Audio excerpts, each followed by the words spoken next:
in the record where I didn't save the path. Okay, right.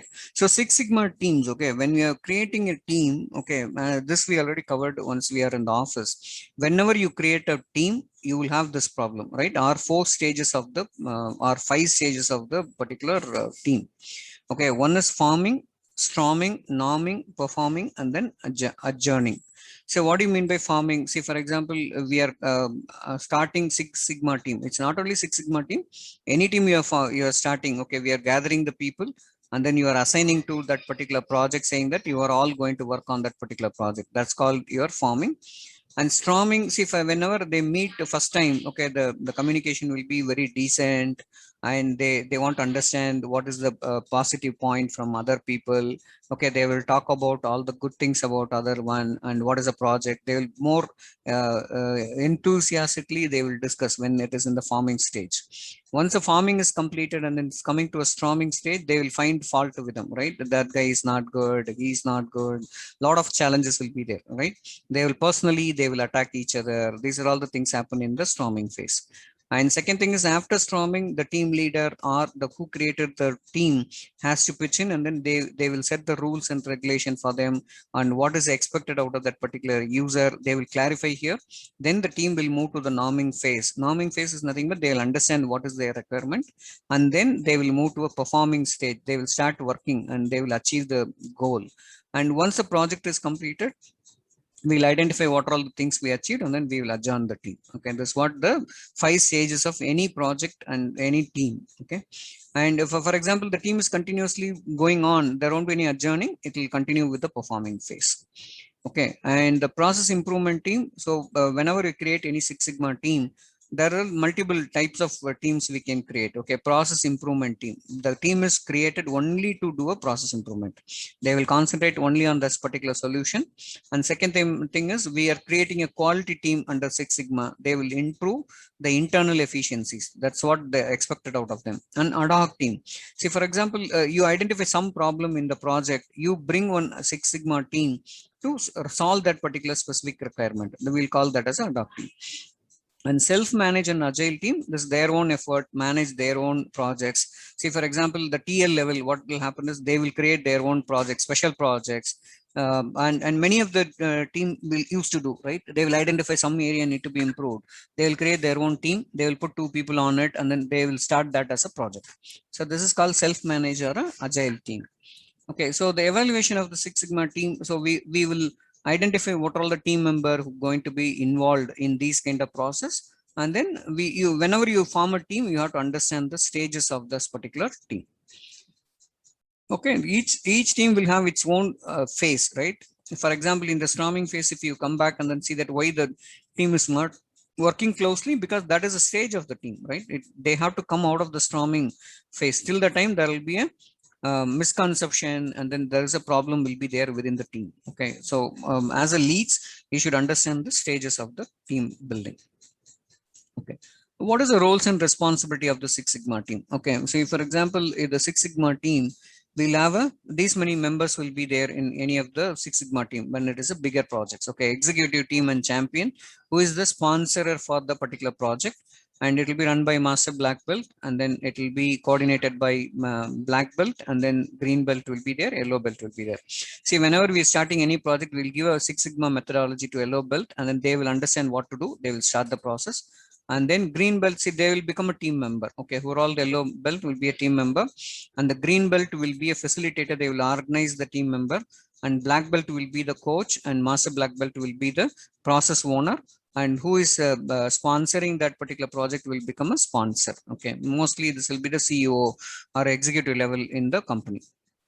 Okay. And this is a roles and responsibility of a Six Sigma team. So office bearing and team members. Okay, disproportionate amount of influence and authority. See, sometimes what happen now, if you are selecting the team, there will be some challenges, right, within the team member.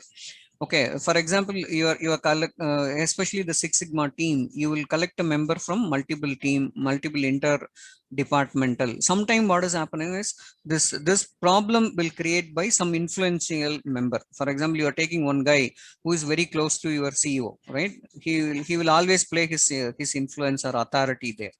Okay, these are all the some of the challenges when you create a team. And dominant team member. Okay, so some team member will be very dominant. They will not allow anyone to speak. They only speak a lot of time. I think you all have that problem, right? Someone will talk always. And the reluctant team member, for example, they will not adjust for anything. Okay, they whatever they are saying, someone has to accept. Otherwise, they will not bend. Okay, these are all some of the challenges in the team.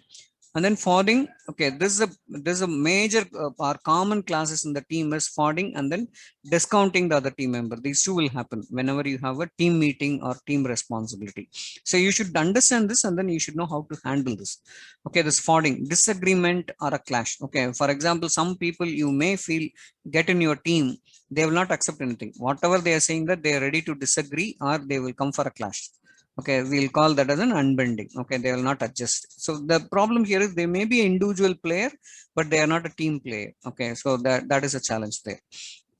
And the second thing is, when we have these kind of people in the team, we don't know where the disagreements is come from. Okay, see, for example, you will talk about that particular one particular process. Okay, the two people started fighting. Okay, the two people started disagreeing between these two.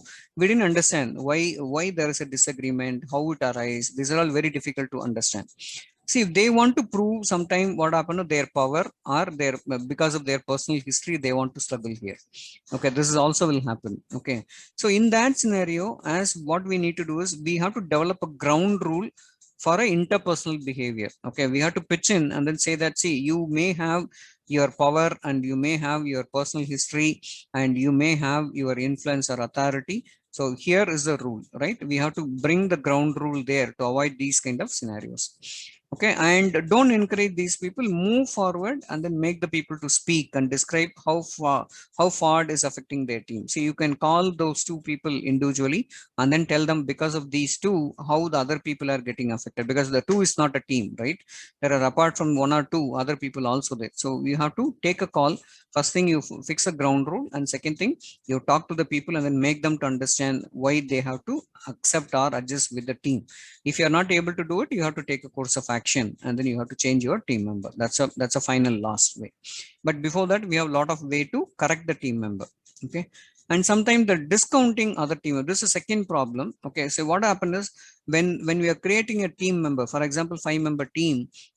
Okay, if anyone has started giving any suggestion, the other people will dismiss their contribution. Okay, they will not accept. Okay, they will make the people feel very bad. Okay, whatever the comment they had given or suggestion they had given, the people will try to prove that is a waste. Okay, that's what happening. So they will not listen or they will not give a chance for other people to bring their ideas. This is a very bigger drop in case of Six Sigma team. Okay, we should not encourage this. Not only Six Sigma team, in any team, right? Every team member has their own responsibility and their own interest to for the improvement of the team.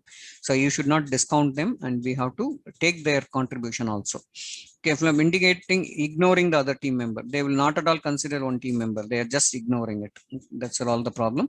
So in this scenario, you have to give a training how actively you have to listen. Okay, see, many of us, okay, including me, we are trying to listen to answer the question. Okay, we are not listening to understand, right? That is a major problem everyone need to work on. See, we are going to listen to understand what the other people are saying. We halfway we will listen and then cut off them and then give our comment. That we need to practice, and then we have to learn thoroughly how to actively listening. Okay, so then how to appreciate the other team members contribution. That these two things you have to train these kind of people to avoid these kind of challenges here. Okay, any question here? This is a general problem in team, right? We are every day we are seeing these kind of challenges. Okay, I'll move on to the next one. Was one thing, Mm, the discounting, how to mm. appreciate other team members' contribution that I didn't understand. See, for example, you have a two team member. Okay, so one guy is trying to give a contribution. See, he's sharing his idea. Other team member is saying that it's a waste of time. Okay, don't do it like that. If he started giving a dismissal, see, what you need to do, you take the guy who is dismissing the other people comment. Okay, you train them and then make them to understand how to actively listen till he completes. Okay, even though your point is not that much of great. Okay, we have to make him to understand. You first listen, And if you're disagreeing, you have to go back and then tell the detail in personal, not in the group. That is the first thing. So How I we are have to giving a take quality. this. I have to take this as even though he is not interested or he is against it. So I have to You have to convince him accept and I it. have to Yeah, make him understand. correct. You have to make Okay. him understand. And second thing is, who is not, for example, one person is not allowing others to talk. He want to dominate. You have to take that guy out and then give a training to him and then say that this is the way how to appreciate the other team member. Okay, because it's a team effort, right? It's not individual player. So other team member, whenever they are doing a better job, he should know how to appreciate them. Okay, that is the main thing. We have to train our team members, right? The team Okay, member boss. can at any time they will become a team leader, right? Unless these quality they get it in the team member level, then if they become a team leader, then we have to face the consequences, right? It is our responsibility to train our team member better way. Boss. Okay, right. So challenges of the team, especially the meetings. Okay, I think all the manager level would have been experienced this very well in our company. Okay, I'll come to this later point. Okay, meeting, that's a floundering. Okay, that's a major problem. See, what is happening is sometime a team will struck with no agenda, nothing, but they will talk continuously. Okay, so in that scenario, what happens is, see, the team, they want to discuss about what is their progress of the Six Sigma level. The team is struggling to make progress and move forward. They will stuck in one particular point, which is called the floundering. Okay, in that scenario, they don't know how to move forward. So in that scenario, we have to pitch in and then tell them what is the goal and where we are going, and then we have to give a data and then resources, make them to move on. Okay, in that scenario, what happened, the team will not have a clear cut direction where they need to go. So as a lead or as a manager here, we have to go and then give a clear direction to them so that the team will move towards that particular direction. So every team will have the same problem. Sometimes they will struck, they don't know what they are doing. And clarify the expectation, then team understand and what is their goal, and then they will move ahead. Okay, the second point here is the excessive cohesion. There are two cohesions are problem here. One, team member are not getting along. That's one problem. Okay, when you have any discussion, two team member will not align to the same point. Okay, that is one problem. And second problem is too much of cooperation. Okay, whatever you say, the people will directly say that, okay, whatever you're saying, it is good. That is also a problem, right? Whatever you're saying, there should be some opposition should be there. Then only we can think, okay, what is the wrong here, how we can improve. For example, I am saying something, if Matt and Lauren, without saying anything wrong to me, say that it is not good, if everything they are accepting, then my decision may go wrong, right? So that should be a discussion. Okay, it's not a decision, right? So that too much of cooperation will be a problem. Whatever I'm saying, if my subordinates is going to accept blindly, then it is a problem. We are not going to move in the right direction. So we need to face the consequences. Our subordinate, our team members will come back and say that you are not good, or this decision is not correct. We have to encourage that. Otherwise, we will never get the correct decision. Okay, then it will become a one-way traffic. Okay, driving decision for data and making informed decision. See, one thing is, whenever you get any decision or you are projecting any decision to the team, if you have a data, that will be clear. See, for example, Matt is coming back and saying that, boss, your decision is wrong. Immediately I may have to ask him the data. Okay, show me the data, why it is, why I am wrong. So if the data is proven that I am wrong, I have to accept it, because he has the data to prove that I'm incorrect. So that's a way we are going to change ourselves, and then we have to go along. So whenever you have a team, as I told you, there are two major problems. One, everything will get rejected, the two members are not getting along, is a major challenge. Before that, there is one more problem, is whatever you're saying, that everything is too much of cooperation will also be a detrimental for a team. So these two we have to be more careful, right? So if whatever decision you're taking, if the team is blindly accepting, so they are going to put you into a pit and then close you. Okay, be careful, right? And second thing is digression. Okay, so this is a discussing the subject in a team meeting or not in agenda. So sometime what happened, the meeting we will start, okay, we don't have any agenda, we don't know what we are going to discuss. Sometime it will go for an open forum, right? They will talk. In that meeting, what will happen, who are all the dominant member, they will lead the team meeting. Okay, it will go for a different direction. Without the topic, it will go. This is a major challenge in any of the organization digression or any of the meeting. So we have to be more careful when the digression is happening. So here what we can do, we can make an agenda and bring the dominant member to stick to the agenda, don't divert from the agenda. That's the way you have to bring them back to the digression. Sometimes what happen, it may be our superiors, right? I cannot ask them to come back to agenda. They will start talking a lot of unnecessary things and all. So at the time we have to remind them, saying that we don't have a time. Okay, can we move back to the agenda? Like that, we have to pull them back to the line. Otherwise the meeting will be the waste of time. 2 hours, 3 hours meeting will come up, end up with no solution or no better job there in the 2 hours. Okay, that we have, that's called digestion. And tangents, okay, meeting lack clear purpose. Okay, when agenda is too loose. Okay, for example, we are going to discuss about your work from office. Okay, how we are going to start work from office, no one know about it, how we are going to work from office. This become a loose agenda. I want to say that correct word, but I don't want to say here. That's what I'm saying this. Okay, set clear objective for the meeting. And then parking lot. Okay, side items to be discussed. So what do you mean by side items? See, sometime when you have the agenda of the meeting, someone raised that it is related to that particular agenda. Okay, that is a side item. Put that as a separate agenda and then have a separate meeting for that. Don't bring that into a proper agenda. See, this major thing what we are trying to discuss here is, whenever there is a meeting, there should be a standard time and what we are going to discuss, how we are going to discuss, and then what we achieved out of this particular meeting. Okay, this you should know how to run this meetings. Okay, so the tools of the Six Sigma. Again, first we covered some tools. Here we are covering some other tools. Brainstorming we discussed, right? Whenever we want to take some decision or solve the problem, brainstorming is very, very effective activity, right? What we are doing, we are identifying the problem or opportunity. Team members will be asked to think of it and then give a comments and enough relevant background data and criteria. That's what we went for, the lot of methodology we went for, right? Affinity diagrams and other things will based on the brainstorming, right? In the tools. Okay, brainstorming, we have multiple stages. One is speculation stage.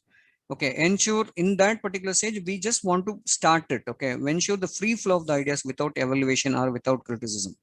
Okay, this is a main point of the brainstorming. Say for example, if a team member started giving any suggestion, you should not criticize. Okay, even though you know that it is not going to work out, but you have to take that suggestion also, right? Otherwise what will happen, if you stop them in the first point, they will never give a next comment, right? So we have to encourage the people to come up with a lot of suggestions. Recognize even wild or impractical suggestions. You have to recognize. Okay, you have to accept it. Okay, this is a point I received from my member, I have to take it. This is called speculation stage. After the speculation stage, we'll go to the suspension stage. Okay, team contribute their last minute ideas. Okay, let those ideas get settled. Say for example, I have a 30 minutes time to collect the idea. So some people will not talk till last 28 minutes. Okay, last 2 minutes they'll have n number of ideas. Okay, collect all those and then document it. That's called your suspension stage. Okay, some people will activate it only at that stage. Okay, and second thing is evaluation stage. Okay, focusing on, see, we collected all these ideas, then focus on those vital few and drive the quality of that ideas, then only it will come. Here only we are going to evaluate all the ideas are good or bad, what we are going to do. Okay, and establish accessibility of the cost, time, quality. These are all the things we need to calculate. Okay, so for example, I'm talking particular idea. Okay, what is the cost of that particular idea, what is the time it is requiring, and what is the quality it is going to bring in, and rank those ideas. Okay, for example, I have 10 ideas, we'll rank it 1 to 10 and then give a priority to 1 to 3 and then try to bring it what we are doing on. And based on this evaluation, we are going for an analysis stage. Top few solution can check them and then validate. Okay, for example, I identify 3 ideas. Okay, in that ideas, how we are going to implement that. And that idea you are going to present to the customer or a principal stakeholder. See, here what we are trying to do is, I am getting the idea from my team and then I'm collecting the ideas, and then this also the collecting idea. Here I'm evaluating. After evaluating, I'm analyzing which are all the ideas can be worked out for this particular problem or a decision. Then I'll present that to my management and the customer, get their approval, and then we will move forward.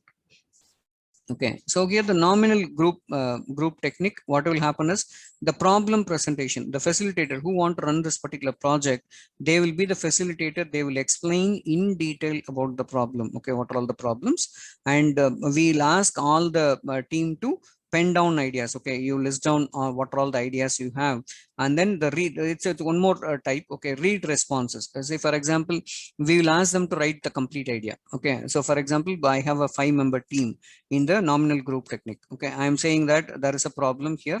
We will take this. Okay, production is less for this month. Okay, how to improve the production? That's my problem statement. I have 5-member. Okay, I'm asked them to write the points. Okay, and each one will write 10 points. But what I'll do, I'll ask them to read only one idea or one suggestion at a time. So the same idea maybe other person may also have, but they will strike out and then they will come up with a new idea what they have. So one at a time. For example, it will go on the circle. Okay, each one will give one idea, and then there is a no prioritizing. Each one will talk about and we will discuss and then move on. So here ranking ideas, 5 points to rank. Okay, once we finalize everything, for example, I have a 10 ideas. Okay, we will ask them to rank it in the 5 rating, 1, 2, 3, 4, 5, like that. So based on that, I'll add it in the series card and then add scores for that. So finally, I'm getting a recorded comments from the team, and that with the ranking. Okay, that ranking will give you that which technique we can start or which comment we can start. This one way of collecting the brainstorming idea. Is it clear? Nominal group.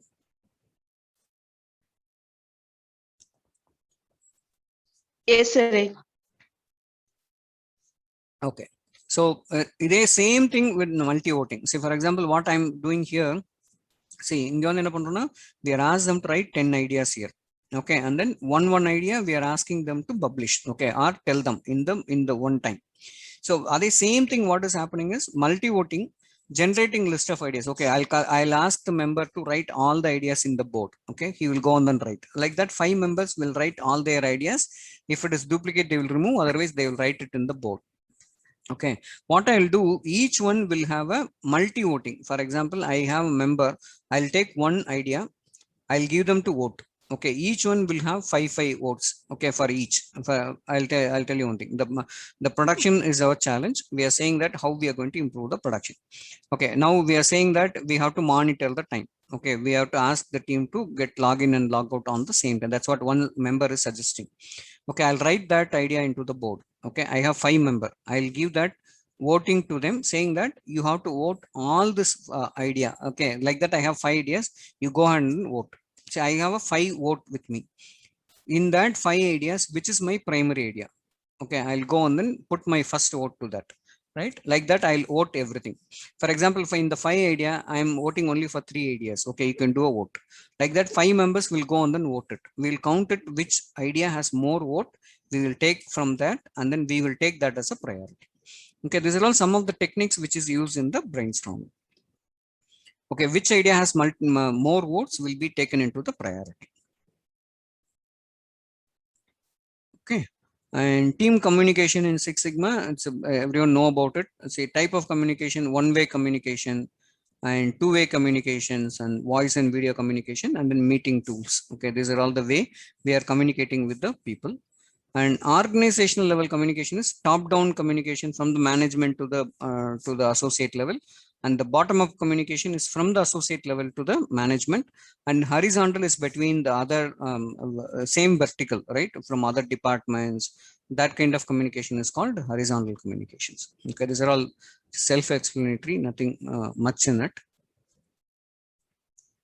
Okay, we'll go to the next topic, process analysis and documentation. So any question in this topic? So in this topic, we covered, okay, Six Sigma teams, how the team would be set, what is the roles and responsibility. And here we had some, what are all the challenges between the team, okay, forwarding and then discounting the other member, and team cohesiveness, okay, cohesion is a problem, floundering, digest and tangents, okay, these are all the issues.